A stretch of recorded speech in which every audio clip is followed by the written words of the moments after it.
ہم اپنے ملک کو آزاد کرنے کے لیے، قانون کی حکمرانی قائم کرنے کے لیے ہم سب جہاد لڑ رہے ہیں، اور آپ نے اب میرے ساتھ چل رہے ہیں، میں اب نکلنے لگا ہوں، اور انشاءاللہ ہم تب تک سانس نہیں لیں گے جب تک الیکشن کروا کے اس ملک کو ہم آزاد نہیں کرتے۔ انہوں نے ملک کا دیوالیہ نکال دیا ہے، ملک کی تاریخ کی سب سے زیادہ مہنگائی کی ہے۔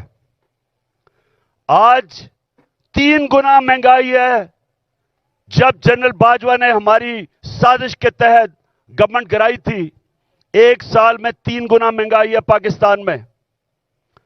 آج سن لو ذرا سارے پاکستانیوں، آپ کے بینک میں 1 سال پہلے جو 100 روپیہ تھا، آج وہ اس کی صرف خریدار کی قوت 62 روپیہ رہ گئی ہے۔ اور اگر جس کو کہتے ہیں، جو ہر انسان استعمال کرتا ہے، جس کو سینسٹیو پرائس انڈیکس کہتے ہیں، اس میں اگر 100 روپیہ تھا تو آج صرف 52 روپے رہ گئے، یعنی کہ تقریباً آدھا پیسہ ہو گیا آپ کا 1 سال کے اندر، جب سے یہ امپورٹڈ کرپٹ لوگوں کی حکومت آئی ہے، این آر او والی حکومت آئی ہے۔ تو جب انہوں نے ملک کا دیوالیہ نکال دیا، تاریخی قرضے لے لیے، مہنگائی میں لوگ ڈوب رہے ہیں، فیکٹریاں انڈسٹری بند ہو رہی ہے، بے روزگاری بڑھ رہی ہے، اور اس کے علاوہ دنیا میں پاکستان ذلیل ہو رہا ہے۔ جو بلاول بھٹو ہندوستان گیا ہے، جس طرح کا وہاں رویہ ہندوستان کے فارن منسٹر کا تھا، یہ ہم سب کے لیے شرمندگی کا باعث ہے۔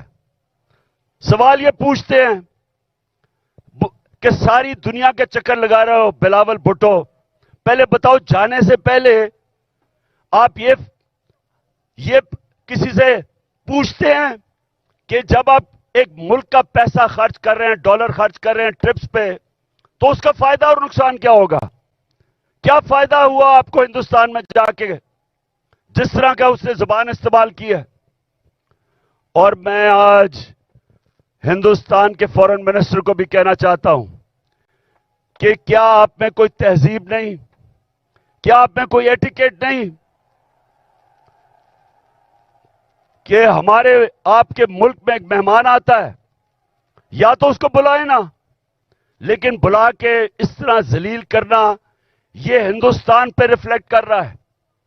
یہ آپ کا جو تکبر ہے، میں نے یہ جو تکبر آپ پہ دیکھ رہا ہوں، یہ یاد رکھیں کہ اللہ کا قانون ہے کہ جو طاقتور ہے وہ ہمیشہ طاقتور نہیں رہتا، اور جو کمزور ہے وہ کمزور بھی ہر وقت نہیں رہتا۔ انشاءاللہ ہمارا ملک اٹھے گا، اور قانون کی حکمرانی کے اوپر ہم کھڑا کریں گے، رول آف لا پہ اس قوم کو کھڑا کریں گے، اور انشاءاللہ ایک عظیم ملک بنائیں گے۔ لیکن اس سے پہلے ملک میں الیکشن کی ضرورت ہے۔ اس ملک میں الیکشن ہو، عوام کے نمائندے اوپر آئیں۔ یہ جو گھس بیٹھی ہے سازش کے تحت، پیسے چوری کے پیسے سے لوگوں کو خرید کے، اور یہ جو اوپر آ کے بیٹھے ہیں، یہ جب تک ہے ملک نیچے جاتا رہے گا۔